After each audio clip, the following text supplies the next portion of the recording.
देखिए, जो हम आज पहला चैप्टर लेकर बैठे हैं, हमारे आसपास के पदार्थ। तो आसपास हमारे जो पदार्थ जो भी दिख रहे हैं, वो 2 टाइप में बँटे हुए हैं। पहला तो हम जिसे देख सकते हैं और दूसरा हम जिसे देख नहीं सकते हैं, वो भी पदार्थ ही है, जिसे हम अनुभव करते हैं। आँखों से देखने की मनुष्य की एक अपनी क्षमता है, कान से सुनने की भी अपनी एक क्षमता है। तो हम देखने की आप सभी जानते हो, आगे पढ़ोगे कि 25 सेंटीमीटर कम से कम दूरी हम देख पाते हैं और ज़्यादा से ज़्यादा अनंत तक। तो जो पदार्थ का, जैसे पेड़ हो गया, लकड़ी हो गया, शीशम हो गया, ये बिल्डिंग हो गया, जो कुछ भी दिख रहा है, ये सब पदार्थ में आ गया। वायु है, उसे हम अनुभव कर रहे हैं, देख नहीं पा रहे हैं, तो वो भी पदार्थ में आ गया। तो अब बात यहाँ पर की जाए कि पदार्थ तो जिस भी चीज का अपना कोई अर्थ है, जिस पद का अपना कोई अर्थ है, वही पदार्थ है। समझ पा रहे हो? जिसे आप देख पाओगे और जिसे भी आप अनुभव कर पाओगे, वो पदार्थ ही होगा। अब दूसरी बात, 2 चीजें हैं। अब पदार्थ किससे मिलकर बनता है? तो बहुत सारी ऊर्जाएं जब कंडेंस हो जाती हैं, जैसे कि पानी एक जगह पर रुका और एक टेम्परेचर कम होता गया तो बर्फ में जम जाएगा, जमेगा ना। भाप है, भाप आपको दिखाई नहीं दे रहा है, वाष्प इस वायु मात्रा वायु में के साथ में वाष्प है, दिख नहीं रहा है, लेकिन ये वाष्प छोटे छोटे कणों में भाप के रूप में उड़ा है। और जैसे ही ये कंडेंस होगा, कंडेंस का मतलब होता है संघनन, यानी कि बहुत छोटी छोटी जो बूंदे थी वो एक जगह पर पड़ करके इकट्ठा हो गई तो बड़ी बन गई। तो जब इनका कंडेंसिंग होता है तो आपके नजर से पानी की बूंद दिखने लगती है। समझ पा रहे हो? समझ रहे हो ना? तो इसी प्रकार से ऊर्जा, पदार्थ में ऊर्जा ही मूल स्रोत है और ऊर्जा ही पदार्थ में चेंज होती है। जैसे कि बहुत सारी जब ऊर्जाएं एक जगह पर आकर के मिल जाती हैं, तो जहां पर कनेक्शन हो जाता है, जैसे कि आप देख रहे हो कि इधर से फेस वाला आया, इधर से अर्थ वाला तार आया, 2 प्रकार की एनर्जी है और दोनों जब एक में टच हुई तो इसे करंट उत्पन्न हो गया, आपको आंखों से दृश्य हो गया, बिजली चमकी उसमें से। जब आप दोनों को लड़ाए तो आंख से दिखाई पड़ा ना। तो कोई भी चीज आपको आंख से तब दिखाई पड़ती है जब बहुत सारी ऊर्जाएं एक जगह पर एकत्रित हो जाती हैं और वो पदार्थ का फिर रूप ले लेती हैं।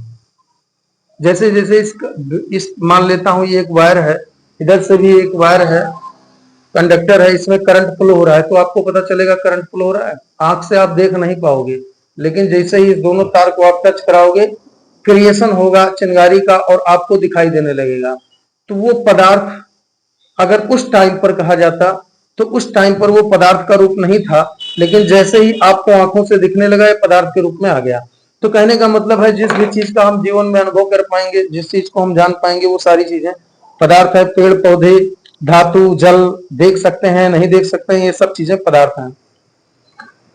पुराणों में या पुराने बातों में पदार्थ, पंच पदार्थ का मतलब तो समझ गए ना। आज के बाद जब भी कोई पूछेगा पदार्थ क्या है, तो आप बोल दीजिएगा कि जो जिस चीज का भी कोई अर्थ है, यानी कि जिसे हम देख सकते हैं, जिसे हम अनुभव कर सकते हैं। जिसे हम अनुभव ही ना कर पाए उसका कोई अर्थ नहीं है। जैसे सूर्य है, सूर्य को हम देख पा रहे हैं, अनुभव कर पा रहे हैं। वायु है, वायु को हम देख नहीं पा रहे हैं लेकिन उसका अनुभव कर पा रहे हैं। जिस चीज को तुम देख ही नहीं पाओगे उसका कोई मतलब ही नहीं होगा। जैसे कहने का मतलब है कि तुम्हारे सामने हीरा पड़ा हो, बहुत कीमती है, लेकिन आप देख नहीं पा रहे हो, तो उसका कोई मतलब नहीं रहा। तो पदार्थ वही है जो हमारे जीवन में काम आए, जिसे हम अनुभव कर सकें, जिसे हम देख सकें, जिसे हम महसूस कर सकें। बात क्लियर हुई पदार्थ की? और जिस चीज का कोई अर्थ हो। तो पहले 5 तत्वों को पदार्थ माना गया था। जैसे आपको मालूम है कि 5 तत्व से ही बॉडी बनी है। पृथ्वी हो गई, जल हो गया, अग्नि हो गया, आकाश हो गया और वायु हो गया। आकाश भी आपको दिख रहा है, गैसों का एक भंडार है, बाकी कुछ है नहीं। तो इन 5 तत्वों को पदार्थ कहा गया था। देखो बेटा, किसी भी पदार्थ के 2 प्रकार के गुण होते हैं। देखो, पदार्थ को मैंने समझा दिया है, जो भी दृश्य है और अदृश्य है, आप इसे देख सकते हो, अनुभव कर सकते हो, पदार्थ है। अब मैंने आपको बताया कि द्रव्य और पदार्थ वही चीजें हैं। जैसे हवा भी है, ये भी एक पदार्थ है, आकाश है, ये भी पदार्थ है, सब कुछ पदार्थ ही है जो भी आपको दिख रहा है। अब किसी भी चीज के 2 गुण होते हैं, एक भौतिक गुण और एक रासायनिक गुण। बात क्लियर हो रही है? कहीं पर कोई दिक्कत आई तो तुरंत पूछ लेना। भौतिक गुण किसी भी पदार्थ का, जैसे हमारी ये बॉडी है, तो ये बॉडी भी पदार्थों से मिलकर बनी है, एटम से मिलकर बनी है, क्योंकि ये दिखाई दे रही है। इसके अंदर एक आत्मा है, आत्मा दिखाई नहीं दे रही है। आत्मा का अगर देखा जाए तो हमें अपने आप में कोई अनुभव ही नहीं है, बस यही लगता है कि शरीर चल रही है। इसलिए आत्मा को पदार्थ में हम नहीं डाल सकते हैं। क्योंकि वायु को आपको मेहनत नहीं करना पड़ता, हवा चलती है तो हवा का अनुभव हो जाता है, लेकिन आत्मा का क्या आपको अनुभव होता है? आत्मा का कभी अनुभव हुआ? अरे भाई जी, जिसको आत्मा का अनुभव होगा और इसी मुनि ब्रह्मज्ञानी हो जाएगा। तो जिसका अनुभव नहीं हो पाता है वही चीज पदार्थ से बाहर है, वो पदार्थ नहीं हो सकती है। और पदार्थ की एक क्वालिटी है कि पदार्थ चेंज होता रहता है, ये बदलता रहता है, ये सड़ेगा, जो बना है वो मिटेगा, जो मिटा है वो बनेगा।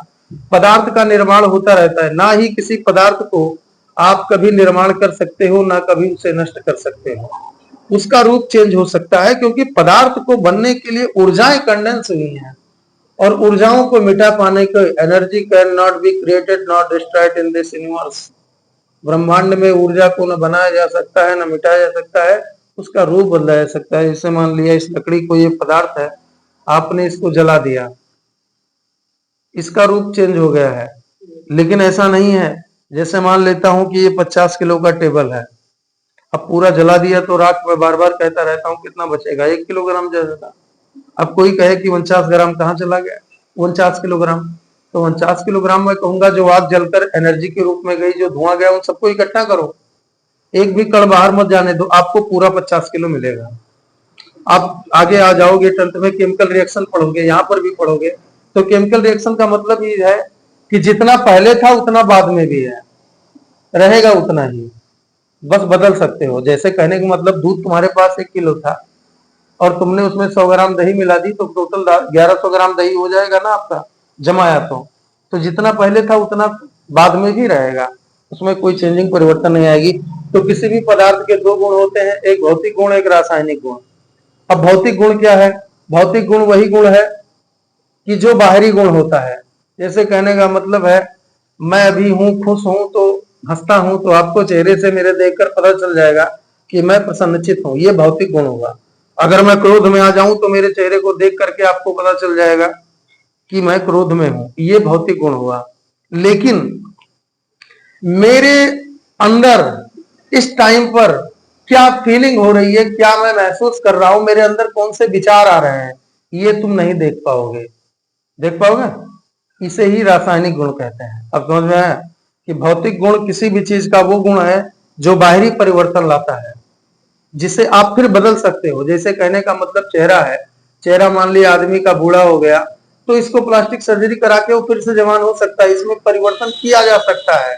लेकिन अगर तुम्हारे अंदर के न्यूरॉन्स, तुम्हारे अंदर की नसें डैमेज हो गई, तो फिर आप उन्हें दोबारा, अगर एक बार खत्म हो गई तो आप जान चली गई उसमें से, तो आप उसे फिर जान वापसी नहीं ला सकते हो, क्योंकि वो केमिकल रिएक्शन है। केमिकल रिएक्शन को कभी वापसी नहीं बनाया जा सकता। जैसे दूध से तुमने दही बना दिया, अब क्या दही से दोबारा तुम जीवन में कभी दूध बना सकते हो? तो ये कौन सा रिएक्शन हुआ? केमिकल रिएक्शन हुआ, रासायनिक रिएक्शन हुआ। दूध से बना दही तो कौन सा रिएक्शन हुआ? रासायनिक अभिक्रिया हुई, चूंकि इसको तुम वापसी नहीं कर सकते हो। लेकिन पानी से बर्फ बन गया, ये कौन सी प्रक्रिया है? भौतिक है, क्योंकि बर्फ से फिर तुम पानी बना सकते हो। तो भौतिक प्रक्रिया वो है, भौतिक प्रक्रिया कि जिसको आप फिर से चेंज कर सको, जो बाहरी स्वरूप को चेंज कर देता है। जैसे कहने का मतलब है, इस लोहे को मैं, इसको अगर इस स्टील को गला दूं, पानी बना दूं, फिर इसको जिस रूप में चाहूं, अभी ये लंबा है, उसको चाहूं तो गोल में डाल दूं, तो इसका भौतिक रूप चेंज होगा। समझ रहे हो? लेकिन अगर मैं इसमें ये, जैसे मान लिया इसको पिघलाया, इस चाबी को, स्टील को, और ये पानी बना, बिल्कुल लिक्विड फॉर्म में आ गया। अब मैं इसमें मैग्नेट का कुछ चूर्ण डाल देता हूं, कोई और चीज डाल देता हूं, इनके केमिकल में, इसके जिन कणों से मिलकर ये बना है उसमें मैं कोई परिवर्तन कर देता हूं, तो ये रासायनिक परिवर्तन होगा। तब ये कभी स्टील नहीं रह जाएगा। अगर मान लेता हूं लोहा, तांबा, जिप्सम इसमें मिला दूं, तो एक कांसा बन जाएगा, कुछ और बन जाएगा। तब फिर ये अगर तुम चाहो स्टील बनाना, तो तुम इसे स्टील नहीं बना पाओगे। जैसे बीज को एक बार जम गया, वृक्ष बन गया, तो उस वृक्ष से बीज फिर निकल जाएंगे। समझ पा रहे हो? थोड़े जटिल में बोल रहा हूं, सामान्य बातें हैं यार। बीज से अगर वृक्ष बना, तो क्या वृक्ष को चेंज करके तुम बीज बना पाओगे? वृक्ष से बीज उग जाएंगे, वो अलग बात है, लेकिन वृक्ष को तुम फिर छोटा करके बीज बना पाओगे? हैं? तो ये क्या हुआ? अरे जल्दी बोलो ना यार, इतनी देर से क्या समझा रहा हूं? रासायनिक अभिक्रिया हुई, ये समझ गए। तुम लोग क्यों नहीं समझ पाए? क्यों नहीं बोल पा रहे हो? केवल मेरा मुंह ही देख रहे हो क्या? अरे पूरी बात गहराई ध्यान से सुनो, मार गिरा दूंगा। समझ में आया? किसी भी भौतिक पदार्थ के दो गुण होते हैं। पदार्थ जो दिख रहा है, जो अनुभव में आ रहा है, वो सब पदार्थ है। दो गुण होते हैं, भौतिक गुण, एक रासायनिक गुण। इतनी देर समझा रहा हूं कि भौतिक गुण वो है जो चेंज हो जाने पर फिर से बदला जा सकता है, रासायनिक गुण वो है जो चेंज हो गया फिर उसे तुम बदल नहीं सकते हो। ये दोनों बात मैंने कही। अब पदार्थ से संबंधित कुछ महत्वपूर्ण पद आपकी किताब में दिए गए हैं, इन्हें समझाता हूं। पहली चीज है द्रव्यमान, जिसे मास कहते हैं। यहाँ पर किसी भी द्रव्य यानी पदार्थ जिसमें अपना जो स्थान गिरता हो, जिसमें भार हो, यही सब बातें कही जाती हैं। तो कोई भी जो पदार्थ है, इसकी अपनी कुछ वैल्यू है, अपनी कुछ वैल्यू है। समझ में आ रही है? इसी को द्रव्यमान कहते हैं। मेरी अपनी कुछ वैल्यू है, इसे द्रव्यमान हम कहते हैं। ये कभी मेरी अपनी वैल्यू कभी चेंज नहीं होगी। जैसे अभी मैं आगे ज्यादा विधवत तरीके से समझा रहा हूं। अभी मैं कह रहा हूं कि जिसकी अपनी कुछ वैल्यू होती है उसे द्रव्यमान कहते हैं। ये बात में समझ में आ रही है? ये सदैव निश्चित होता है। क्या होता है? द्रव्यमान हमेशा निश्चित होता है, कभी चेंज नहीं होता है। अब दूसरी चीज होती है भार। जब तक आप भार को नहीं समझोगे, द्रव्यमान को नहीं समझ पाओगे। जैसे द्रव्यमान था तो मैंने कहा इसकी अपनी वैल्यू है, अपना कुछ वजन है और ये कभी बदलेगा नहीं। इसे यहां पर ले जाओ तो इतना वजन रहेगा, इसे चंद्रमा पर ले जाओ तो भी उतना ही वजन इसका रहेगा, इसकी वैल्यू रहेगी, वो कभी चेंज नहीं होगा। समझ रहे हो? लेकिन अगर मैं भार की बात करूं तो वो बदल जाएगा। जैसे कि मैं इसको यहां पर पृथ्वी पर रखे हुए हूं, तो मान लेता हूं सपोज दैट कि ये 6 ग्राम का है। लेकिन जब यही चंद्रमा पर जाएगा तो ये मात्र 1 ग्राम का रह जाएगा, इसका भार। लेकिन इसका द्रव्यमान ज्यादा इसका द्रव्यमान मेरे हिसाब से आधे ग्राम का होगा। वो कहीं नहीं बदलेगा, वो आधा ग्राम चाहे जहां ले जाओ रहेगा ही रहेगा। तो द्रव्यमान और भार में, उन दोनों में अंतर क्या है? दोनों मैंने समझा दिया। मैंने ये कहा कि द्रव्यमान निश्चित होता है, भार बदलता रहता है। ये दोनों में एक अंतर है। पूछा जाता है कि द्रव्यमान और भार में अंतर क्या है? द्रव्यमान निश्चित होता है और भार बदलता रहता है। ये बात समझ में आ गई? अब बदलेगा कैसे? द्रव्यमान निश्चित है, भार बदल रहा है, ये बात समझ में नहीं आई। जरा इसको समझते हैं। बेटा, जैसे मान लेता हूं कि इसका अपना शुद्ध वजन 1 किलो है, लेकिन जब वजन 1 किलो है तो पृथ्वी इसको अपने बल से खींचती है। तो जब पृथ्वी जिस बल से इसको खींच रही है अपनी तरफ, उस बल को भी जोड़ देते हैं और इसके वजन को भी जोड़ देते हैं, तब दोनों को मिलकर भार कहा जाता है। और अगर पृथ्वी जिस बल से खींच रही है उस बल को हटा लिया जाए तो जो शुद्ध इसका वजन होगा उसे हम द्रव्यमान कहेंगे। समझ में आया? तो पृथ्वी तो द्रव्यमान नहीं बदलेगा, क्योंकि इसका जो वजन है जितने ग्राम का है उतना ग्राम रहेगा। लेकिन यहां पर पृथ्वी चूंकि ज्यादा बल लगा रही है तो ज्यादा ये वजनदार होगा। जैसे भाई ये चीज है और इसको तुम इस पर एक कुछ लटका दो वजन, तो ये ज्यादा भार बढ़ेगा कि नहीं बढ़ेगा? या तुम इसको पकड़ के खींचे रहो तो भार बढ़ेगा कि नहीं बढ़ेगा? तो पृथ्वी इसको पकड़ के समझ लो लटकी हुई है, ज्यादा लटकाव दे रही, इसलिए तो जब पृथ्वी के वजन के साथ जो, जैसे आप चीनी लेते हो किलो, तो ये क्या है? ये द्रव्यमान नहीं, ये भार है। इसको वेट लिखते हैं। तुमने देखा होगा वेट लिखा होगा, कहीं मास लिखा नहीं मिलेगा, क्योंकि वेट मतलब भार है, पृथ्वी भी खींच रही है। लेकिन जब चंद्रमा पर लेकर जाऊंगा तो चंद्रमा चूंकि छोटा है, चंद्रमा क्या है? पृथ्वी से छोटा है, 1/6 छोटा है, 6वां हिस्सा ही है चंद्रमा। तो क्या होगा कि चंद्रमा इसको कम बल लगाकर खींचेगा तो इसका भार कम हो जाएगा। तो ये बात समझ में आ गई कि द्रव्यमान इसकी वास्तविक वैल्यू है और भार वास्तविक वैल्यू के साथ साथ जो इस पर पृथ्वी के द्वारा बल लगाया जाता है उसे भी जोड़ दे तो भार कहता है। ये दोनों बात समझ में आ गई। द्रव्यमान को हमेशा यम से प्रदर्शित करते हैं, इंग्लिश में उसे मास कहते हैं। भार को हमेशा डब्ल्यू से प्रदर्शित करते हैं, इसे वेट कहते हैं। ये बात समझ में आ गई सब लोगों को? ओके। अब द्रव्यमान तथा भार में संबंध होता है, कुछ बिल्कुल संबंध होता है। अभी अभी मैंने कहा कि जैसे मान लेता हूं W मतलब वेट होता है। अगर इस W को आपको पता करना है कि ये है कितना, तो बेटा क्या करते हैं? यम मतलब मास, मतलब जो इस वस्तु का जो एक्चुअल वेट था, जो एक्चुअल इसकी वैल्यू थी, द्रव्यमान जिसे हम कहते थे, वो यम रखा। और जी मतलब होता है ग्रेविटेशन, पृथ्वी जितने बल से नीचे खींच रही है। तो अगर इसके द्रव्यमान को पृथ्वी के गुरुत्वाकर्षण बल से जब गुणा कर देंगे तो जो निकल कर आएगा वो वेट होगा। ये समझ में आया? और अगर कभी भी आपसे कहा जाए, अब मैं मान लेता हूं थोड़ी देर के लिए, मैं मान लेता हूं मैं 88 किलो का हूं, मान लेता हूं नहीं, या कुछ भी मान लेता हूं, ये मेरा वेट हो गया, समझो। जैसे मैं तौला तो मैं कितने का आया, 88 किलो का आया, तो ये मेरा वेट हो गया। अब मुझे ये पता नहीं है कि मेरा मास कितना है, मुझे अपना मास पता करना है कि एक्चुअल वैल्यू मेरी कितनी है, एक्चुअल वजन कितना है। ये इतना वजन हो नहीं मैं जितना पृथ्वी मुझे खींच रही है। तो वास्तव में जो पृथ्वी का जी होता है ये 9.8 मीटर पर सेकंड स्क्वायर होता है। तो इसको 9.8 न रख करके 0.2 अगर जोड़ दे तो ये 10 लगभग 10 हो जाएगा।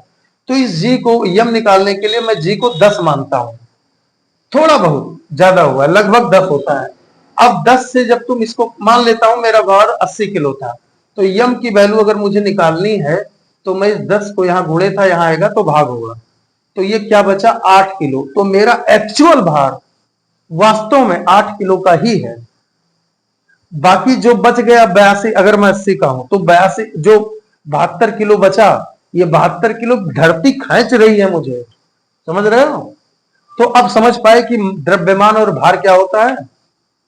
वास्तव में जितना तुम हो उतना तुम्हारा वेट कभी नहीं आएगा, क्योंकि पृथ्वी खींच रही है। तो उसको निकालने के लिए इस फार्मूले का प्रयोग करेंगे। तो अब समझ में आ गया कि कैसे हम वेट को निकालेंगे। द्रव्यमान अगर हमें पता हो तो कर लोगे ना। ठीक है, आगे चलता हूं। जैसे कि अभी ध्यान से सुनना, अभी तुम यहां पर हो 80 किलो के हो, ठीक है। और अगर तुम अंतरिक्ष में चले जाओ, अंतरिक्ष का मतलब है कि करीब करीब यहां से 900,000 किलोमीटर के ऊपर आसपास ऊपर चले जाओ, तो वहां पर वैसे अंतरिक्ष की शुरुआत कॉर्मन रेखा है 100 किलोमीटर पर, वहीं से मानते हैं। बट मैं नहीं मानता, क्योंकि वहां पर पृथ्वी का वायु तो नहीं है लेकिन गुरुत्वाकर्षण है, पृथ्वी खींचती है। लगभग 1000 किलोमीटर आप ऊपर चले जाओ, कोई ग्रेविटेशन फोर्स नहीं है, पृथ्वी का कोई बल वहां पर नहीं खींचेगा। तब वहां पर जब तुम जाओगे तब तुम नीचे नहीं आओगे, तुम उड़ोगे, तुम उड़ोगे। वहां पर ना हवा है ना कुछ भी है, ना तुम्हें अपना वेट कुछ महसूस होगा। तुम वास्तव में तुम परेशान हो जाओगे कि मैं करूं क्या। अभी चलते हो एक टांग रखते उठाते हो तो दूसरा रख पाते हो, रख इसीलिए पाते हो क्योंकि पृथ्वी आपको खींच रही है। अगर ये पृथ्वी ना खींचती होती बेटा तो तुम अपनी दूसरी टांग उठा तो लेते लेकिन रख नहीं पाते, वो फिर ऊपर ही उठ जाता, तुम ऊपर ही चले जाते, यहां पर कोई रुक ना पाता। ये पृथ्वी का जो ग्रेविटेशन है यही हमारे जीवन का आधार है। अगर ये गुरुत्वाकर्षण ना होती, चूंकि देखो बाइक तभी चल सकती है, ध्यान से सुनना, जीवन में विरोध अति आवश्यक है। बाइक तभी चल सकती है जब उसमें ब्रेक हो।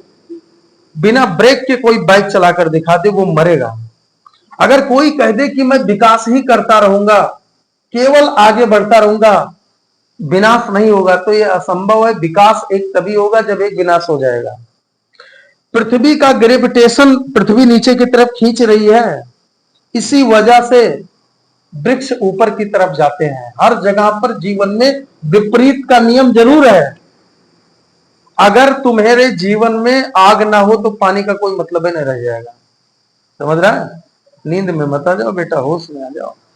मैं समझा रहा हूं, साइंस समझा रहा हूं। साइंस का मतलब होता है प्रकृति का ज्ञान। साइंस का मतलब ये नहीं होता है कि विज्ञान ने जो खोज दिया। विज्ञान है क्या, प्रकृति के ज्ञान को ही विज्ञान कहते हैं।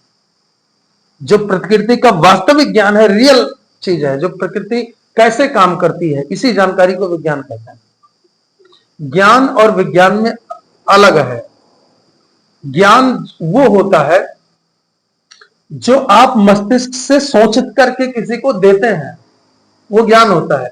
और विज्ञान वो होता है कि जो प्रकृति को हम जितना समझ पाते हैं, प्रकृति के अंदर जितना घुस पाते हैं और उसका उपयोग जितना कर पाते हैं, उसे विज्ञान कहते हैं। जो तुमने दिमाग में सोचा वो ज्ञान है, लेकिन जब उस दिमाग का प्रयोग आप प्रकृति पर, नेचर को के लिए कर रहे हैं, तो वही चीज विज्ञान हो गई। तो यहां पर अगर पृथ्वी का ग्रेविटेशन ना हो तो बेटा कभी भी कोई वृक्ष जीवन में ऊपर नहीं जा पाएगा। क्योंकि ये नीचे खींच रही है इसीलिए ऊपर जा रहा है मामला। विपरीत का होना आवश्यक है, बिना विपरीत के जीवन चल ही नहीं सकता है। अरे विपरीत के जीवन चला के तुम्हें बात समझ में नहीं आ रही है भाई साहब, मैं बिल्कुल देसी शब्द में बता रहा हूं ताकि आप समझ जाओ। अगर आप खाते हो तो आप निकालते भी तो हो, विपरीत है कि नहीं है? बिना निकाले तुम खा पाओगे? दम है तो खा के दिखाओ, खाते ही रहो, केवल टाइम बढ़ते रहो, निकालो मत। तो विपरीत का होना आवश्यक है, विपरीत के बिना जीवन में कुछ भी संभव नहीं है। अगर तुम आगे जा रहे हो, अगर तुम पीछे जाने की तुम्हारे पास क्षमता नहीं है तो तुम मरोगे, तुम्हारा जीवन ज्यादा देर नहीं चल पाएगा। दुनिया में कोई ऐसी बाइक नहीं बन पाई है, कोई ऐसी गाड़ी अभी तक नहीं बन पाई जो खुद को मेंटेन कर ले। अगर वो बिगड़ जाए तो अंदर से खुद ही मिस्त्री उसमें फिट रहे, वो खुद ही उस चीज को बना दे, ऐसा है? दुनिया में केवल एक यंत्र है, ये है मनुष्य का शरीर। प्रकृति के द्वारा बनाया गया कि अगर इसमें चोट लग गई है तो ये घाव, सारी शक्तियां मिलकर तुरंत घाव को पूरा करने लगती है, तुरंत, एक सेकंड भी वादा नहीं रखती है। और घाव तुम दवाई पट्टी ना भी कराओ तो भी वो घाव पूरा हो जाएगा, ऑटोमेटिक हो जाता है। तो अब चूंकि घाव पूरा होने में टाइम लगता है आदमी को, चूंकि उसकी शक्ति कमजोर हो चुकी है, शक्तियां ज्यादा होंगी तो घाव जल्दी पूरा होगा, इम्यूनिटी पावर जितना मजबूत होगा। तो बिना विपरीत के जीवन में कुछ भी नहीं है।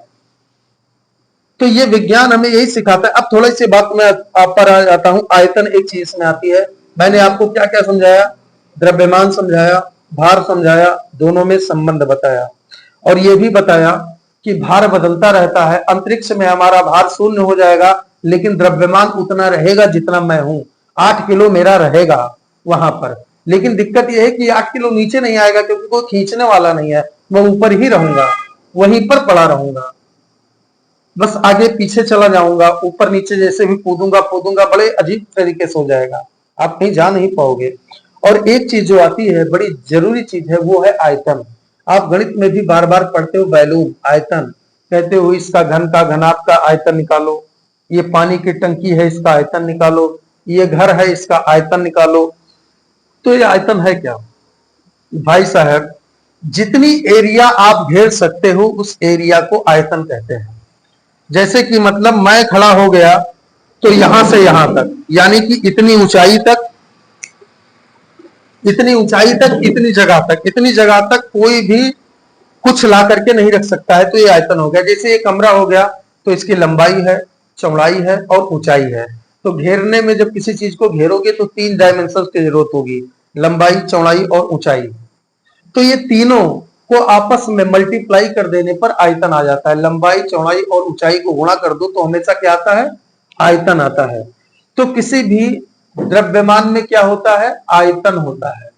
क्योंकि जैसे किसी भी पदार्थ में, जैसे ये जगह एक पदार्थ है, तो भैया इसने ऐसे आप रख दीजिए, इतना जगह इसने घेर लिया और इतना ऊंचाई में भी घेर रखा है, इतना ऊंचाई में घेर रखा है, इसमें तुम कुछ इतनी जगह में नहीं रख सकते हो क्योंकि इसने घेर रखा है। तो ये क्या हुआ? एक तो इसकी गोलाई हो गई नीचे और ये ऊंचाई इतनी, आयतन हो गया। तो समझ में आ गया? तो किसी भी पदार्थ में अपना द्रव्यमान होता है, अपना भार होता है जो बदलता रहता है, और आयतन होता है। ये आयतनवा तो नहीं बदलेगा ना, ये तो जितना घेरे उतना रहेगा, तुम चाहे आसमान में ले जाओ चाहे धरती में ले जाओ। तो भार तो परिवर्तित होता है, द्रव्यमान कभी परिवर्तित नहीं होता है, और आयतन भी परिवर्तित नहीं होता है जब तक कि उसका रूप ना बदला जाए। अब भैया इसको पिघला दो, तुम प्लास्टिक है, पिघला दो, पानी बना दो तो इतना हो जाएगा, तो रूप चेंज करने पर आयतन भी बदल जाएगा। लेकिन अगर इसी फॉर्म में रहेगा तो आयतन, समझ पाए? आयतन भी समझ में आ गया ना? अब ऊर्जा क्या है, थोड़ा सा इसके बारे में बात कर लेते हैं, क्योंकि मैं बार बार कह रहा हूं कि ऊर्जा से ही दुनिया के सभी पदार्थ मिलकर बने हैं। ये बात मैं नहीं कहता हूं, बल्कि बहुत दिन पहले हमारे आइंस्टीन महोदय ने इसको सिद्ध कर दिया है, और उन्होंने एक फार्मूला दिया है, E = mc²। ये फार्मूला ध्यान से समझना, ये मेरा नहीं है, ये आइंस्टीन महोदय का है। तो ऊर्जा कहते किसे हैं? किसी भी व्यक्ति के कार्य करने की क्षमता को, capacity to do work is called energy. आपकी जो क्षमता है किसी को कार्य को कर पाने की, उसे ही ऊर्जा कहते हैं। अब कोई आदमी है, वो मान लेता हूं हंसिया लेकर के कुछ काट रहा है, तो एक आदमी ऐसे ऐसे काट रहा है भैया, धीरे धीरे काट रहा है, और एक आदमी खट खट खट खट खट खट खट खट खट काट रहा है। तो दोनों में एनर्जी के लेवल का अंतर है, दोनों में ऊर्जा का अंतर है। जिसके अंदर ज्यादा ऊर्जा है वो ज्यादा स्पीडली काम कर पा रहा है। तो प्रत्येक चीज में ऊर्जा की एक निश्चित मात्रा होती है, प्रत्येक द्रव्यमान में एक निश्चित ऊर्जा की मात्रा होती है। ये बात तो मैं समझ में नहीं आ रहा होगा। अरे भाई, हर चीज में निश्चित ऊर्जा है। जैसे इसमें से विज्ञान अगर नापे तो ये फिक्स कर लेगा कि इसमें से कितनी आग निकलेगी, यानी कितनी एनर्जी निकलेगी। 1 लीटर में तुम्हारी बाइक 60 किलोमीटर चलती है तो फिक्स तो है, तुम जानते हो 1 लीटर भरवाऊंगा तो जाएगा 60 किलोमीटर। तो ऊर्जा निश्चित है, किसी भी पदार्थ में क्या है, ऊर्जा फिक्स होती है, निश्चित होती है, अनिश्चित नहीं होती है। बस एक ही चीज है जहां अनिश्चित है ऊर्जा, वो है मनुष्य का शरीर, कि ये जितना चाहे उतना एनर्जी ले सकता है, क्योंकि शरीर की ऊर्जा तो निश्चित है, लेकिन आत्मा की ऊर्जा अनिश्चित है, वो निश्चित नहीं है। तो थोड़ा सा मैं इसको समझा देता हूं। आइंस्टीन महोदय कहते हैं, ये यम क्या है बेटा, अभी अभी थोड़ी देर पहले बताया, मास है यानी द्रव्यमान है, किसी वस्तु का भार हो, अगर उस भार पर, ये सी का मतलब है speed of light, light 1 second में 30 लाख किलोमीटर चलती है, और अगर उसका स्क्वायर कर दिया जाए, अब देख लो, अगर तो 4 है तो 4 का डबल नहीं करना है, 4 गुना करोगे तो 8 होगा, लेकिन डबल नहीं करना है, यहां पर 4 का स्क्वायर करना है, डायरेक्ट 16 हो रहा है। तो अगर 3 लाख का तुम भैया स्क्वायर करोगे तो कितना आएगा, ये गिनती तुम कर लेना, मेरे बस का है नहीं, इतना टाइम मेरे पास है नहीं। तो अगर उस उतने स्पीड से प्रकाश टकराता है किसी भी पदार्थ पर, तो वो तुरंत एनर्जी में बदल जाएगा। किसी भी पदार्थ पर प्रकाश अगर इस स्पीड से टकराता है कि अपनी स्पीड का स्क्वायर हो जाए, तो वो तुरंत मास, कोई भी पदार्थ तुरंत एनर्जी में चेंज हो जाएगा। यानी कि अगर बहुत तेज प्रकाश की रोशनी जितना आती है उसके स्क्वायर वेग से आए तो जानते हो क्या होगा, तुम्हारा शरीर नहीं रह जाएगा, तुम तुरंत गायब हो जाओगे, तुरंत एनर्जी में चेंज हो जाओगे। तुम्हारा बॉडी देखते देखते ही 2 सेकंड में गायब हो जाएगा, तुरंत एनर्जी में हो जाओगे। और एनर्जी में होने का मतलब है कि तुम खत्म हो गए, क्योंकि बॉडी तो यही तो मरती है, एनर्जी में चली जाती है। मृत्यु क्या है, मौत क्या है, 2 चीजें जो कॉम्बिनेशन थी, जैसे चीनी और पानी एक में मिला दिया गया था, अब चीनी और पानी को अलग कर दिया गया है, बस इतना ही फर्क होता है मौत में, कि जो एनर्जी और जो मटेरियल को एक साथ मिलाया गया है, एनर्जी में चला गया, मटेरियल में, मिट्टी में, बात खत्म हो गई, आप खत्म हो गए, हम खत्म हो गए। तो किसी भी एनर्जी को मास में और किसी भी मास को यानी द्रव्यमान को ऊर्जा में बदला जा सकता है। इसीलिए तो मैं कहता हूं कि ऊर्जाओं से ही द्रव्यमान या पदार्थ का निर्माण हुआ है। हर चीज का निर्माण कैसे हुआ, ऊर्जा का। देखो बेटा, मनुष्य क्या है, मनुष्य एक चौराहा है, चौराहा।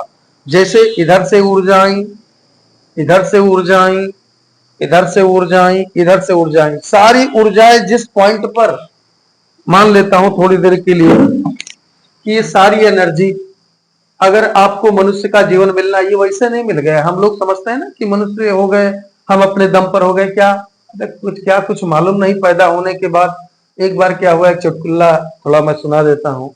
एक मित्र थे, ओशो इनकी कहानी बहुत सुनाते रहते हैं। मित्र का नाम था मुल्ला नसरुद्दीन। मुल्ला नसरुद्दीन मर रहा था। किसी ने उससे पूछा कि मुल्ला नसरुद्दीन, ये समझ में नहीं आता है कि जब मरने के बाद जो लोग जाते हैं वो जगह, कुछ कहते हैं स्वर्ग है, कुछ कहते हैं नर्क है, तुम कहाँ जाना चाहोगे? मुल्ला बोला कि यार देखो, ऐसा है कि मैं ये सब तो जानता नहीं कि स्वर्ग है कि नर्क है, लेकिन एक चीज जानता हूं कि जब लड़का पैदा होता है तब भी वो रोता ही रहता है, और जब मरता है तब भी आदमी रोते हुए मरता है। आज तक कोई खुश होकर के मरा नहीं है। तो एक बात तो होता है कि आदमी जहां से आता है वो भी जगह अच्छी नहीं है, क्योंकि रोते हुए आता है, और जाता है तो भी रोते हुए ही जाता है। इसका मतलब एक बात तय है कि जहां से आया है वो जगह अच्छी नहीं है, जहां जाएगा वो जगह भी अच्छी नहीं है, क्योंकि रोकर आना और रोकर जाना ये ठीक नहीं है। तो इसका मतलब ये तय है कि जो सुख मजा है वो यहीं पर है, बाकी सब जगह तकलीफ है। तो कहने का मतलब ये है, अपने अपने हिसाब से हम कुछ भी कल्पनाएं कर लेते हैं, लेकिन वास्तविकता ये है, सत्य ये है कि बहुत सारी एनर्जी जब आकर के एक जगह पर कंडेंस करती हैं, तब किसी भी पदार्थ का निर्माण हो जाता है। वो चाहे, अब तुम इसी बात को समझ सकते हो कि पृथ्वी भी एक पदार्थ है, इसका निर्माण कैसे हुआ। ये पृथ्वी, जैसे कभी कल्पना तो कीजिए आप लोग कि ऐसे मान लीजिए पृथ्वी बनी, इसमें मिट्टी है, कंकड़ है, पत्थर है, तमाम प्रकार की मिट्टियां है, लेटेराइट है, काली मिट्टी है, ऊसर मिट्टी है, बंजर मिट्टी है, पहाड़ है, पर्वत है, इसी में हीरा है, कोबाल्ट है, सोना है, चांदी है, 108 प्रकार के तत्व हैं। ये सब आए कहां से? ये कहां से? अगर मिट्टी यहां पर रही तो कहीं से भगवान ट्रक और भर के लाद के लाया होगा, तब इस पृथ्वी को बनाया होगा। एनर्जी का खेल है बेटा, सारी एनर्जी कंडेंस हुई, ये पृथ्वी स्वयं बन गई। ठीक है, तो एनर्जी के एक जगह पर एक पॉइंट पर मिल जाने की जो अवस्था है, और जिस चीज का निर्माण होता है, जब बहुत सारी ऊर्जाएं मिलती हैं तो उसे हम पदार्थ कहते हैं।